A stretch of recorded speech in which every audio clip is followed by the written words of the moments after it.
বাইরে ঝড় উঠছে। তো ঝড় উঠুক না কেন, আমি তো ঝড় উঠাচ্ছি এখানে। সদ্য পদত্যাগ করা রাষ্ট্রপতি মোহাম্মদ শাহাবুদ্দিন চুপ্পুর রাজনৈতিক পথচলার শুরু হয় ছাত্রজীবন থেকেই। তিনি পাবনা জেলা নিষিদ্ধ ছাত্রলীগের সভাপতি হিসেবে দায়িত্ব পালন করেন। পরে 1974 সালে পাবনা জেলা যুবলীগের সভাপতির দায়িত্ব গ্রহণ করেন। 1975 সালের 15 আগস্ট শেখ মুজিবুর রহমান হত্যাকাণ্ডের পর তিনি কারাবরণ করেন। পরবর্তীকালে তিনি কার্যক্রম নিষিদ্ধ আওয়ামী লীগের বিভিন্ন গুরুত্বপূর্ণ দায়িত্বে যুক্ত হন।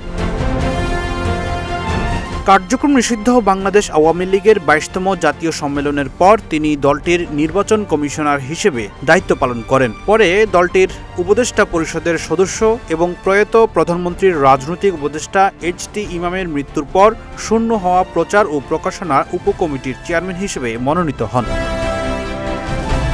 এরপর 2023 সালের 12 ফেব্রুয়ারি আওয়ামী লীগের প্রার্থী হিসেবে রাষ্ট্রপতি পদে তার নামে 2টি মনোনয়নপত্র দাখিল করা হয়। অন্য কোনো প্রার্থী মনোনয়নপত্র জমা না দেওয়ায় প্রয়োজনীয় যাচাই বাছাই শেষে 13 ফেব্রুয়ারি তৎকালীন প্রধান নির্বাচন কমিশনার কাজী হাবিবুল আউয়াল তাকে বাংলাদেশের 22তম রাষ্ট্রপতি হিসেবে আনুষ্ঠানিক ঘোষণা করেন। একই দিন তিনি বিনা প্রতিদ্বন্দ্বিতায় রাষ্ট্রপতি নির্বাচিত হন। ফখরুল ইসলাম, ইত্তেফাক নিউজ।